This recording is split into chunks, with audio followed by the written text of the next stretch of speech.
hari ini gue udah sama tetangga, temen, tapi kayak saudara. Nah, dia gue hari ini sama Ustadz Awang Bahtiar, ada YouTube-nya juga, ada YouTube-nya juga, Awang Bahtiar ya. Nah, ini YouTube-nya nih, tuh. Oke. Nah, hari ini kita akan bahas tentang titik balik menjadi seorang penyebar kebaikan. Atau gimana? Ya penyebar kebaikan aja. Berusaha lebih baik lah. Berusaha lebih baik ya. Oke.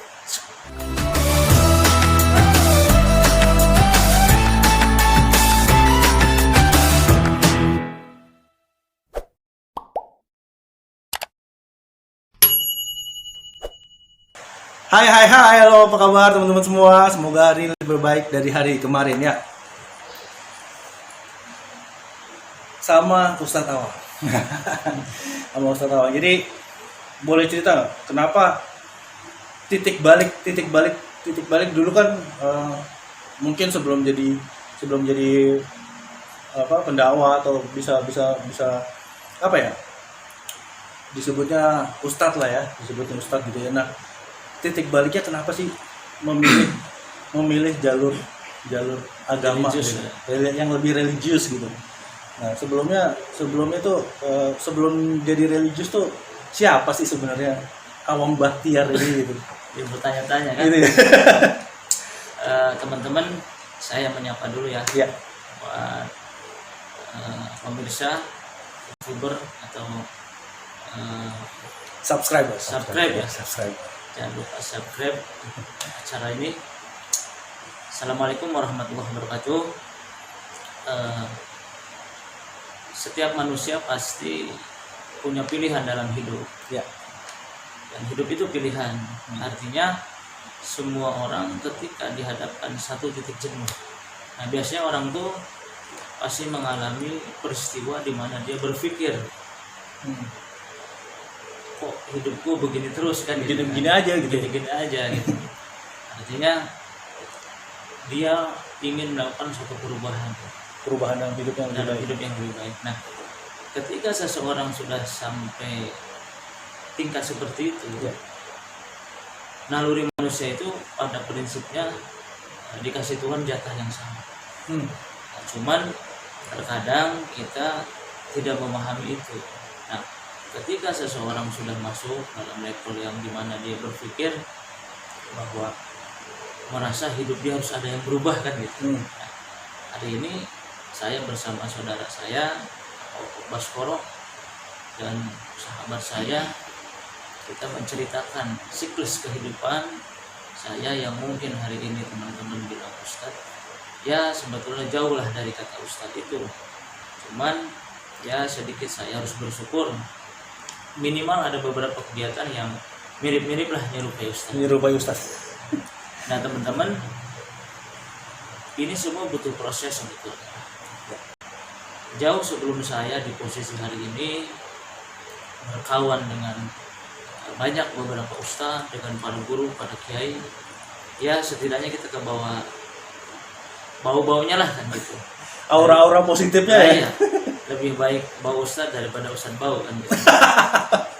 Nah teman-teman, ini teman-teman pasti ngalamin, terutama yang muda-muda. Ya. Di dalam hidup, terutama saya lah, biasanya kita punya malaikat hidup yang terlihat, yang nampak, yang nyata. Yang wujud itu ada dalam kehidupan kita. Yang pertama itu ya ibu kita, Orang tua ya. orang tua. Yang kedua, kalau kita sudah nikah, tidak dipungkiri itu ada dalam peran istri, Ya, pasangan lah ya. Nah, kemudian kita bicara hari ini bahwa siklus kehidupan saya tolak ukur titik balik sebelumnya. Jadi saya dulu pernah mengalami kehidupan yang mungkin teman-teman anak-anak muda sekarang juga ngalamin lah. Nongkrong di jalan, bergaul dengan preman, drugs, sama ya dunia malam lah gitu. Tapi saya punya prinsip, dulu orang tua saya khususnya ibu, kamu laki-laki, jadi berkawanlah dengan siapapun, bermain dengan siapapun, tapi ketika orang itu punya kebiasaan yang tidak baik, cukup ikutin. tahu jangan ikut.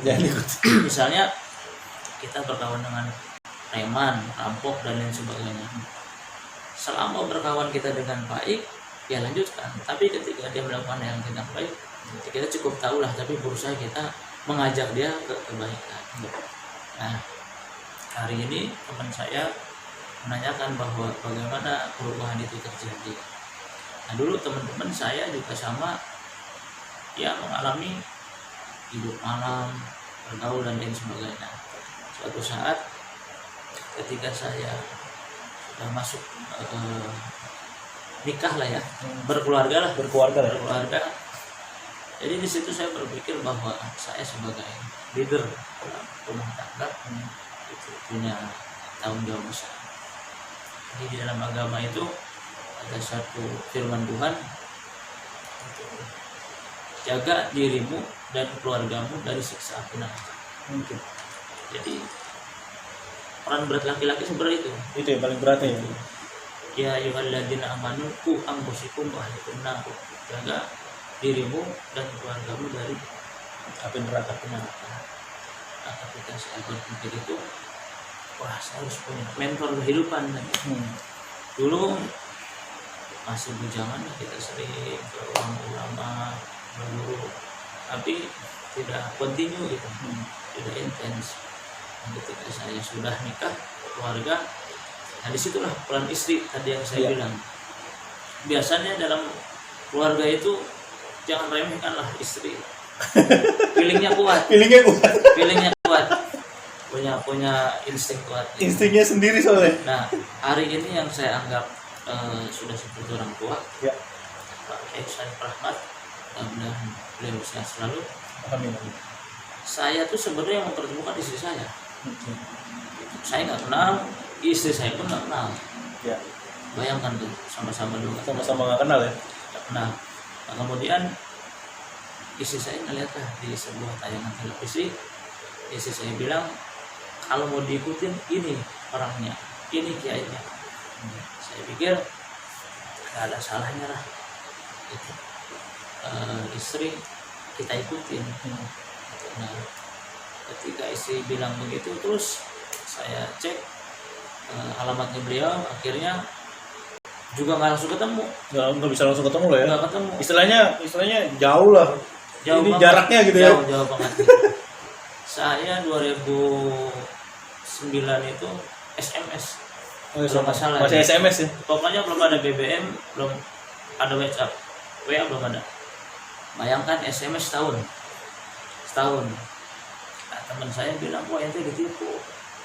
Gitu. Jangan-jangan itu bukan kiai, mana ada dan mana mau juga kiai sebesar beliau itu ngeladirin SMS yang orang belum kenal, belum ketemu.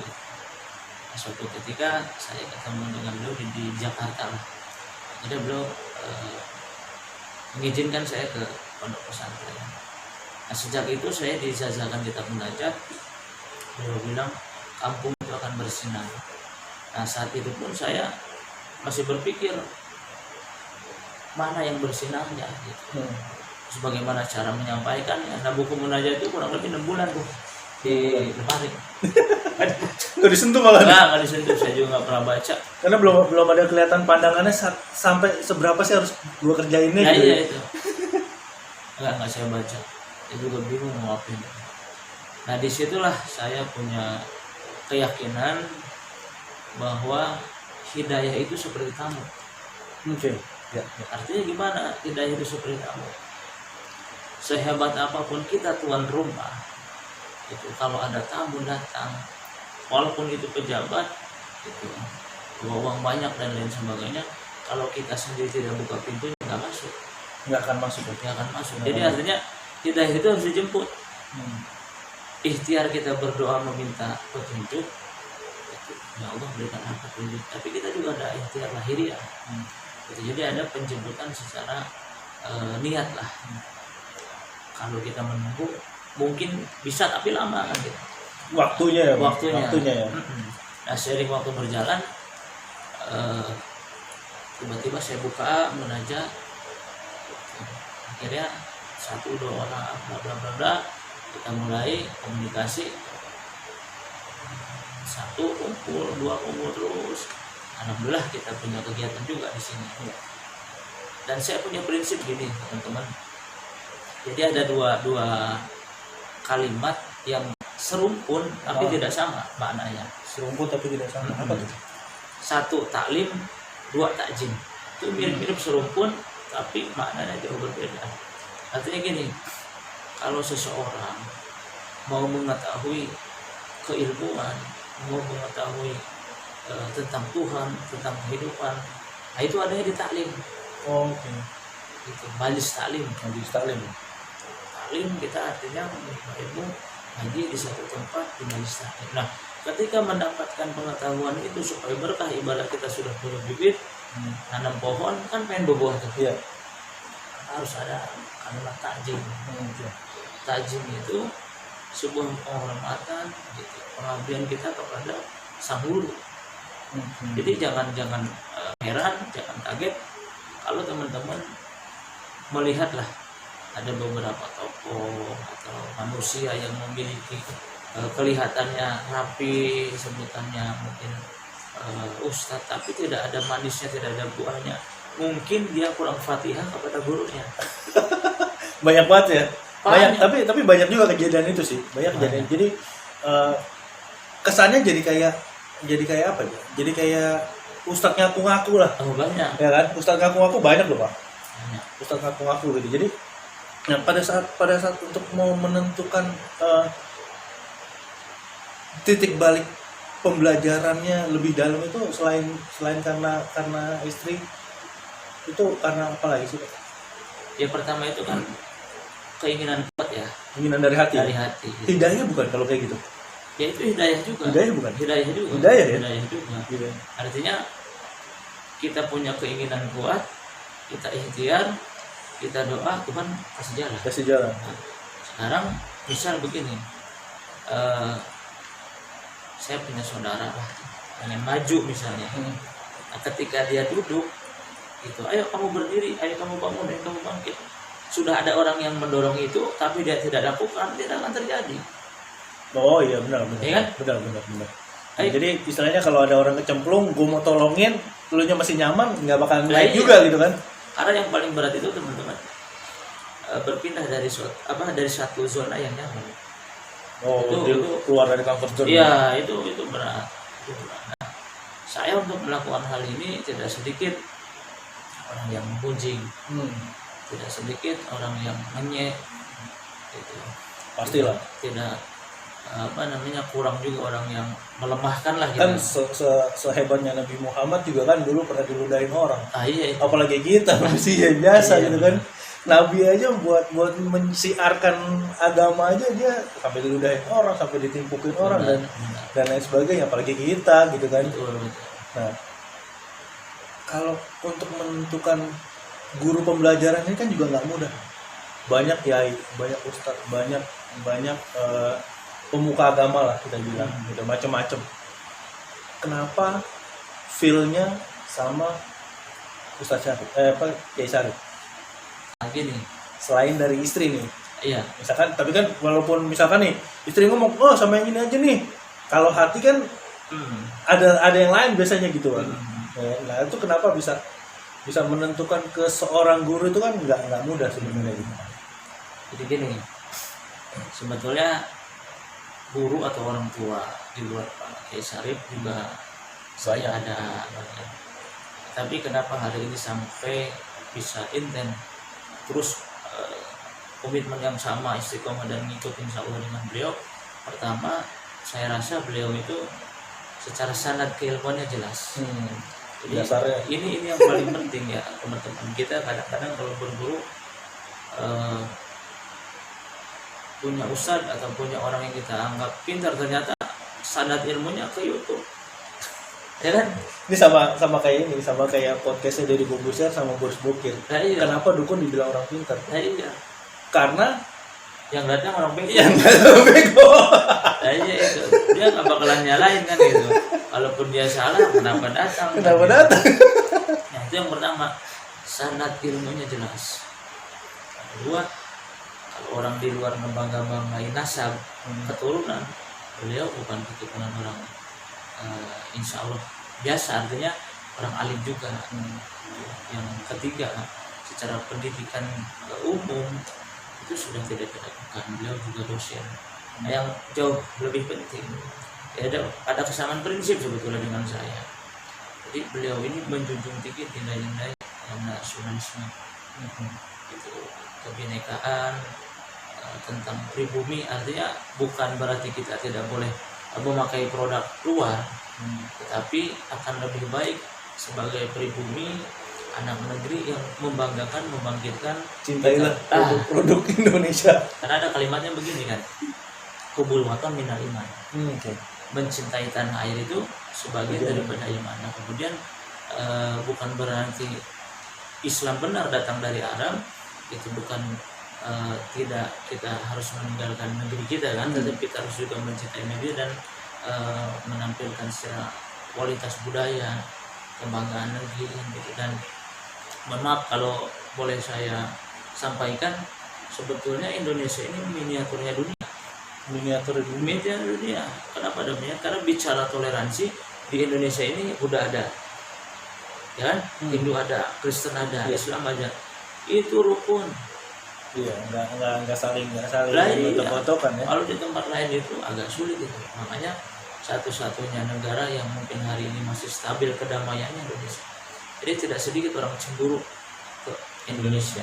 Nah, saya sampaikan ke acara YouTube ini, teman-teman yang muda, yang punya bakat dan bisa memberikan yang terbaik pada bangsa dan negara. Jadi kita kembali dalam konteks dakwah. Dakwah itu terbagi jadi dua. Di dakwah bilhal, yang dua dakwah bilisan. Kalau bilhal itu dengan perbuatan, perilaku. Kalau yang tadi namanya bilisan. Bilisan itu kebanyakan orang naik panggung, dia ceramah, ngomong kebaikan. Tapi kan yang jadi persoalan ketika orang menyampaikan kebaikan, sudahkah dia berbuat baik? Nah, terkadang itu. Jadi banyak yang istilahnya nggak konsisten sama omongannya, sama perilakunya. Nah itu, gitu kan.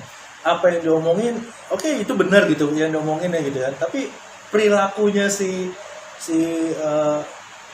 pimpinan agama ini kadang-kadang, atau ulama-ulama ini banyak juga yang bukannya menyudutkan ulama ya, bukan menyudutkan ulama, tapi banyak hal-hal yang tidak konsekuen sama apa yang mereka bicarakan gitu. Ini jadi persoalan gitu. Makanya saya bilang ke teman-teman, terkadang kita itu tertipu oleh pikiran. Tertipu oleh pikiran. Apa maksudnya? Jadi hari ini saya berpikir pengen berbuat baik. Ya. Nah ini pikiran pertama tuh.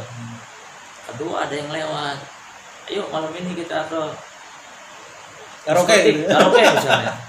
Pikiran berubah tuh. Ya kan? Tujuan langsung berubah ya? Tujuan langsung berubah. Kedua, gitu. Kadang-kadang kita sering dibohongi sama perasaan. Aduh, perasaan lapar banget nih. Tukang bakso lewat makan hilang. Iya. Ya kan? Nah, yang paling abadi dan kekal itu perilaku. Hari ini kita berbuat, orang bisa mungkin mencatat, malaikat melihat, Tuhan menyaksikan, sampai kapanpun perbuatan itu nyata.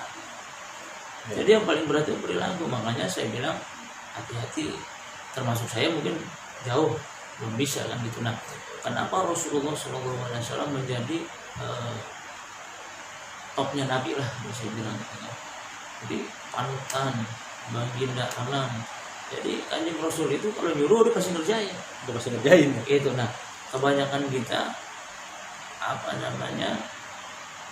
bisa bicara gitu jauh daripada hasil ataupun perbuatan kan gitu. Jarkoni. So ngajar orang iso nglakoni kan gitu. Nah, saya juga berpesan lah ke teman-teman di acara ini yang bisa nonton, hidup itu bukan soal berapa banyak yang kita dapat. Hidup itu sejauh mana yang bisa kita syukuri. Ya betul. Setuju. Artinya kan gini, kalau kita memikirkan apa yang kita dapatkan, belum tentu itu sesuai dengan harapan. kita melihat orang bisa beli mobil misalnya, ya. Nah kita mikir terus gimana caranya bisa kayak dia. Stres sendiri. Karena saya bilang tadi, manusia itu sudah ada jatah yang sama, tetapi ketentuan dalam hidupnya belum tentu bisa sama. Nah, saya pakai baju ini pas di saya, belum tentu di Pak Koko bisa gitu kan. Wah, itu kekecilan Pak. Iya, kekecilan nih buat saya. Nggak muat. Kemudian yang kedua, saya pesan juga, jadikanlah Ramadan ini itu jadi Ramadan terakhir kita. Artinya biar penyemangat. Sekarang aja susahnya luar biasa kan, apalagi tahun depan kan kita nggak tahu, tidak ada jaminan. Nah, saya sering kali bilang ke teman-teman gini, bagaimana kita merasakan kesedihan, kesusahan orang, sementara kita nggak ngalamin. Nah, puasa ini mengajarkan pribadi kita menjadi ikhlas, mengajarkan pribadi kita tulus. Supaya apa? Supaya kita bisa tahu kalau orang susah itu bisa emosi tingkat tingginya karena lapar. Iya, betul. Nah, ini kan semua kan lapar nih bagi yang ngejalanin. Nah, kedua gitu, ketika orang itu bisa merasakan nikmat itu ketika sesuatu hal yang sudah masuk pas pada waktunya. Saya mengajak di antara salah satu tadi di percakapan kita, kenapa saya memilih sampai hari ini dengan Pak Kiai Syarif. Saya rasa dakwah itu harus menyentuh. Dakwah itu menyampaikan kebaikan. Nah, saya melihat sosok Pak Kiai ini ada sesuatu hal yang bisa mentransfer satu benda ke benda lain tanpa menyentuh orang lain. Itu merangkul, tidak harus memukul kan gitu kan. Tidak banyak hal lah yang saya lihat dari beliau, dan beliau ini kalau kita bilang itu kita berjalan, beliau tuh hafal banyak, berapa hadis, ribuan hadis kali itu. Dan beliau tuh hafal Quran juga. Sama jiwa nasionalismenya tinggi. Saya ngajak ke teman-teman lah di acara ini. Yang pertama, masih ada waktu, sayang ibu bapak. Kalau mau berkah itu, sayang ibu bapak. Yang kedua, yang punya keluarga, anak, istri. Siapa orang yang memuliakan istrinya, seolah-olah Tuhan buka pintu rezekinya. Gitu. Nah, jadi tidak bisa disadari kita usaha ikhtiar istri itu doanya besar. Nah, yang ketiga, kita punya saudara, kakak, adik, misalnya keluarga, yaitu juga kita openin. Ya sedikit rezeki berbagilah dengan yang lain. Teman-teman, saya ngajak mau bulan puasa ya. Jadi puasa itu terbagi menjadi 3 fase. Jadi 1 sampai 10 di bulan suci Ramadan itu maghfirah, turun ampunan Allah. Jadi jangan disia-siain. Yang kedua 11 sampai 20 itu rahmat Allah. Inna rahmatullahi qaribun minal muhsinin. Jadi sesungguhnya rahmat Allah itu sangat dekat kepada orang-orang yang berbuat baik. Untuk bulan suci Ramadan, ada orang yang susah misalnya. Sekarang lagi dampak COVID-19, kita punya Indomie bagi telur bagi dan lain sebagainya. Nah, yang ketiga itu 21 sampai akhir dijauhkan dari api neraka, dari siksa-nya. Itu pun bagi yang jalanin puasa. Jalanin. Ya iya. Nggak jalanin mau lepas dari siksa api, dari mana urusannya? Nggak bisa. Kasihan yang jalanin gitu. Nah, kira-kira seperti itulah kan. Kalau misalkan yang nggak puasa terus dapat ampunan, dapat rahmat, kan ceritanya gimana? Dan ada nggak pesan-pesan buat teman-teman yang di luar sana, gimana kita bisa mendapatkan hidayah itu atau perubahan dari buat diri kita, atau kita yang harus mencarikah hidayah itu, atau memang kita harus nunggu hidayah, atau gimana? Biar teman-teman juga mungkin banyak yang ingin berubah, tapi terkadang ya itu tadi ada iklan ya gitu. Maksud ya? Iya, ada iklan ya. Suruh karaoke lah gitu. Iya, karaoke aja si Susi mah cakep gitu kan. Jadi teman-teman, saya pesan lah berbagi ya. untuk menguatkan diri saya, terutama hidayah itu harus dicari sebetulnya. Hidayah secara Harus dicari. Kalau nunggu ya lama. Sementara kita punya batas mungkin waktu. datang mungkin enggak gitu. Iya, kalaupun datang kan kita nggak tahu. Iya, enggak juga gitu. Umur kita sekarang udah berapa, bercocok tanam di bumi, istilahnya dari segi amal misalnya, akhirat jadi nanti panennya kan kita nggak tahu. Harus dicari. Dari mana nyarinya? Pertama, jadi orang sukses itu tergantung temennya. Iya, betul betul. Teman itu mempengaruhi. Punya teman minyak wangi ke bawah. Oh, mau minyak wangi, mau kaya ya berteman sama orang kaya. Lah iya, ya kan? setidaknya ada pengetahuan lah gitu. Nah, ketika kita pengen hidayah, pertama itu cari dekati orang yang memungkinkan dekat dengan Tuhan. Minimal ketika kita tanya lah kan gitu kan. Keduanya cari mursyid pembimbing yang nyaman dengan kita. Itu karena Nyaman juga penting ya. Nyaman juga penting. Itu hidayah itu ya artinya bukan ikut-ikutan berarti. Kalau nggak bisa, kalau ikut-ikutan itu nyamannya nggak dapat, terus feel di hatinya juga jauh. Pizza itu enak tapi disuruh paksa sama teman, kalau kita lidahnya nggak nyampe, Ya, nggak enak.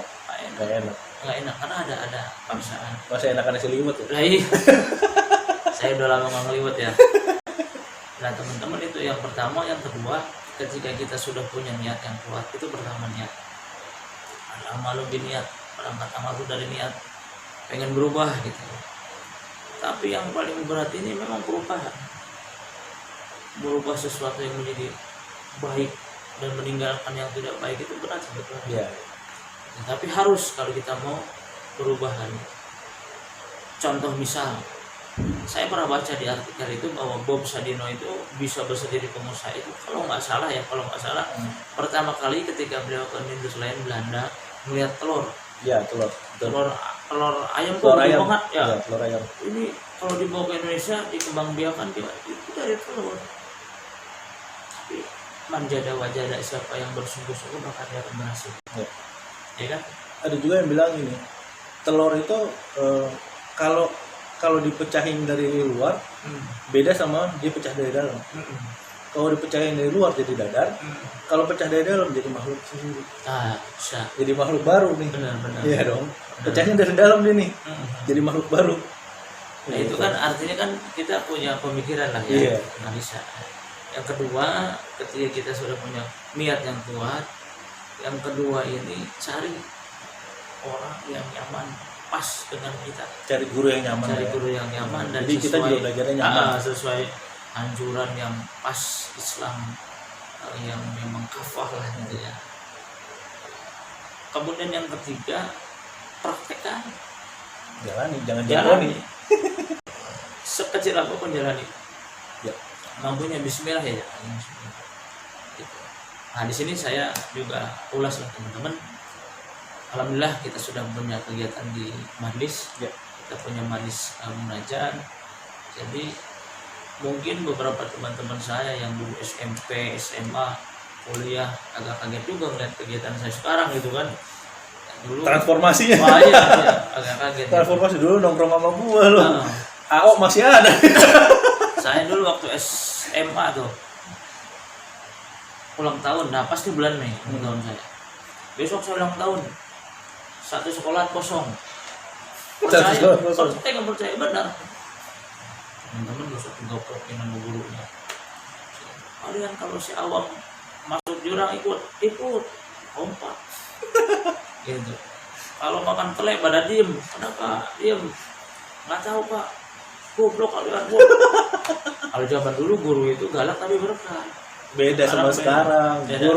Guru galak dituntut sama orang Nah, tuanya. iya. Padahal giran lagi Covid begini. Nah, lo ajarin deh anak lo. Biar rasain lo. Nah, sekarang teman-teman ketemu saya ya setidaknya punya nilai lebih lah gitu. Kalau dulu itu memang provokator juga, kita dulu provokator. Nah, sekarang kita sudah punya majlis kita punya 4 kegiatan. Ya. Satu, setiap malam Jumat kita ada pengajian zikir, ngaji munajat. Yang kedua, minggu kedua itu rutin kita ada santunan. Anak yatim. dan wafah. Yang ketiga kita ada Gemah Jumat. Bagaimana? Insya Allah Juli besok setahun Gemah Jumat. Apa sih Gemah Jumat? Kita buat nasi kotak. Sebenarnya substansinya sedekah. Ya, sedekah ya. Sedekah. Ada beberapa ibu-ibu di sini sudah gabung. Tiap Jumat kita bikin gitu, bagikan ke yang tidak mampu, yang tempatnya ada. Alhamdulillah, saya minta doanya ke teman-teman. Mudah-mudahan melalui acara ini teman-teman terbukalah hatinya. Yang paling jelas, sehebat apapun kita main bola, mengejar bola, tapi ingat, satu, kita punya wasit. Yang kedua, yang tidak jauh lebih penting, gitu, kita punya waktu. Di dunia juga sama. Sehebat-hebatnya kita bermain dalam bentuk apapun, menikmati apapun, kita harus ingat kita punya jatah waktu. Padahal kalau mengikuti usia Rasulullah, nggak mungkin kita bisa jauh lah kan gitu kan. Apalagi kalau yang sekarang udah umur 50, 60 ya harus banyak koreksi lah. Tergantung Sadar-sadar. sadar lah gitu. Nah, makanya saya ngajak kepada teman-teman melalui acara ini, video ini, channelnya Pak Koko, mudah-mudahan semua terbuka lah. Terbuka insya Allah. Artinya yang terakhir teman-teman, panjang kita bicara di acara ini, itu intinya saya berharap ada nilai yang perlu kita simpen lah, bahwa apa yang saya ceritakan tadi panjang sebetulnya, tapi ya kita singkat. Setiap orang ingin berbuat baik, tapi kebaikan itu jauh lebih baik kalau kebaikan itu bisa bermanfaat. Berarti setiap orang ingin berbuat baik dan berkebaikan itu setiap orang itu ingin berbuat baik, tapi lebih baik kebaikan itu bisa bermanfaat. Tapi lebih baik kebaikan itu menjadi manfaat. Oke teman-teman, selalu berbuat baik dan positive thinking. Jangan melakukan hal-hal yang memang tidak perlu kita lakukan sebenarnya, ya. Oke, see you on the next video dan semoga hari ini lebih baik dari hari kemarin. Bye bye.